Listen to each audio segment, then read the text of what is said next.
In this tutorial, we'll explore an algorithm called the k-nearest neighbors.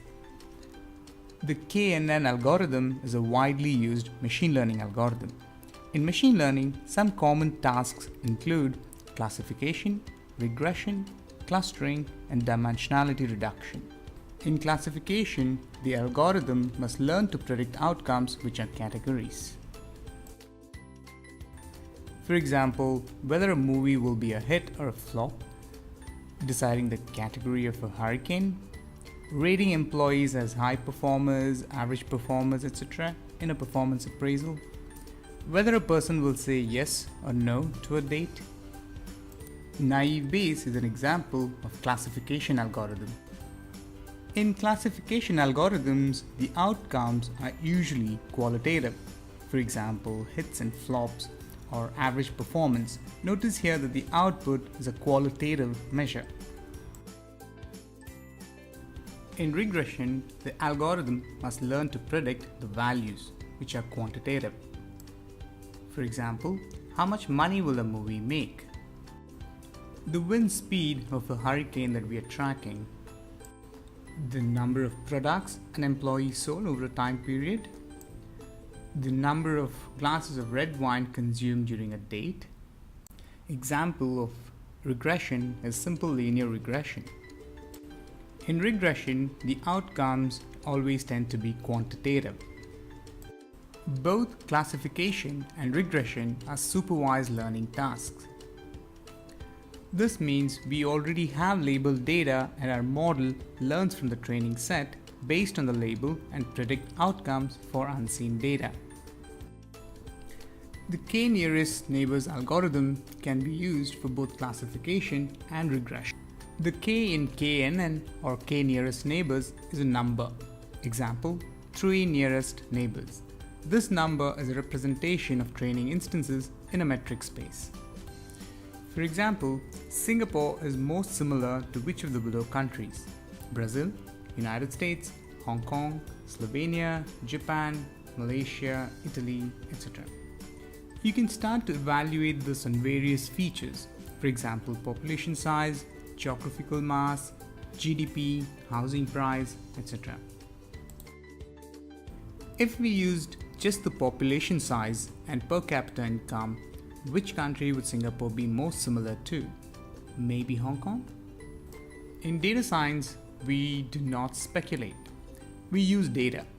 So the k-nearest neighbors algorithm could help us in this case. So let's see how that's done. We need a way to measure the distance on the features.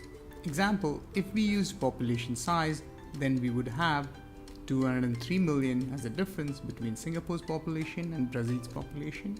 So similarly, we can calculate the difference in the population size for each country with Singapore. This will give us a measure of distance.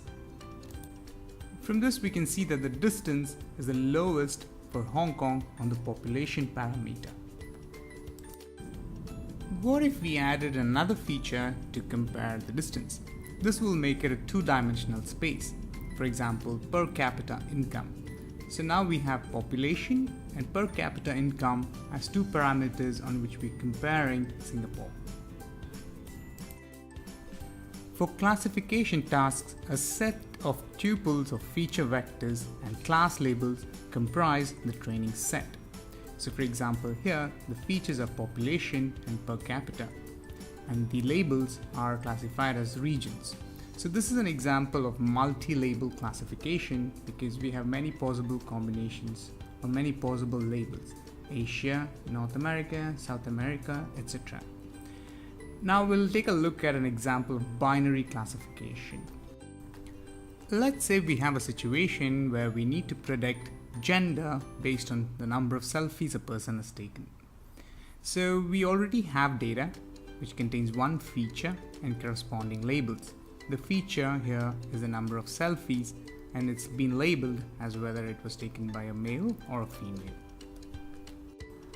Let's say we come across a person who says they've taken 155 selfies, but we don't know whether they're male or female. So we need to predict, are they likely to be male or female? So to do that, we need to look at the distance from each of the instances to the new instance. So we are trying to predict whether someone who's taken 155 selfies is likely to be male or female. We have a measure of the distance from this point to all the other points in our training set. If we were to set k as 3, then we see that out of the 3 closest instances, 2 are male and 1 is female.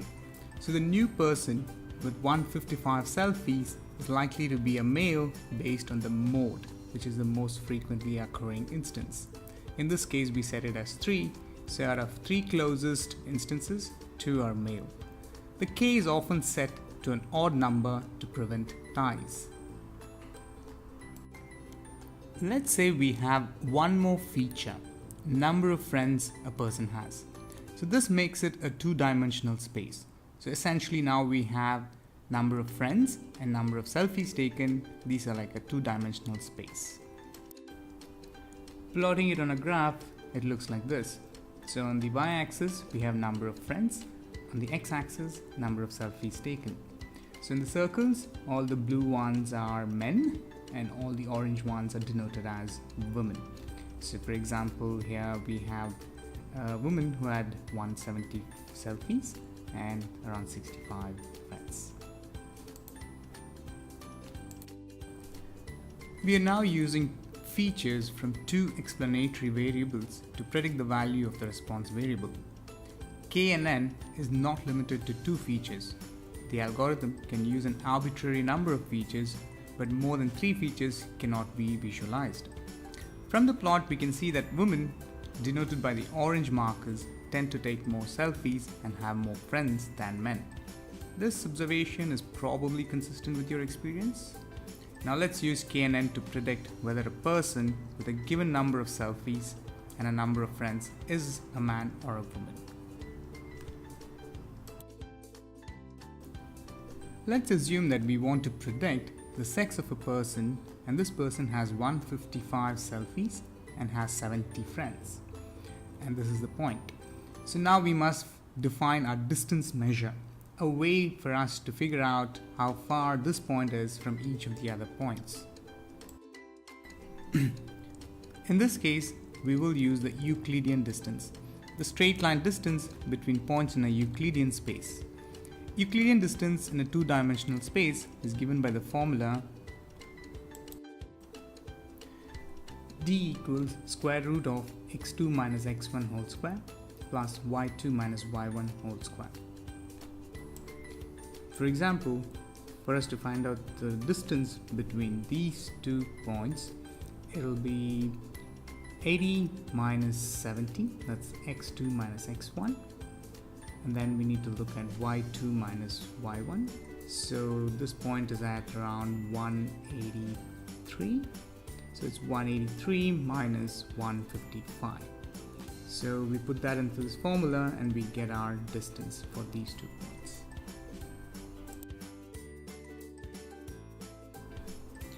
We can apply the distance formula to figure out the distance for each of the points. So this tells us the distance from the point that we want to predict, which is 155 selfies with 70 friends, to every single instance in the training set.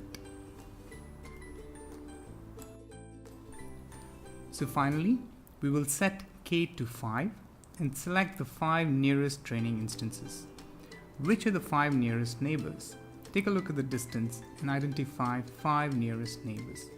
We see that out of the 5, 3 are classified as male. So we predict that the person is male.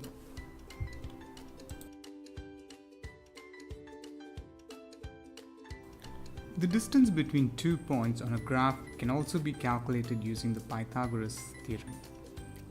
In algebraic terms, a square plus b square equals c square, where c is the hypotenuse while a and b are the legs of a triangle. In this graph, the horizontal distance between the 2 points is 4 and the vertical distance is 3. Let's introduce one more point, for example -2 -1. With this small addition, we get a right angled triangle with legs 3 and 4. By the Pythagorean theorem, the square of the hypotenuse equals 3 square plus 4 square, which gives the length of the hypotenuse as 5, same as the distance between the 2 points according to the distance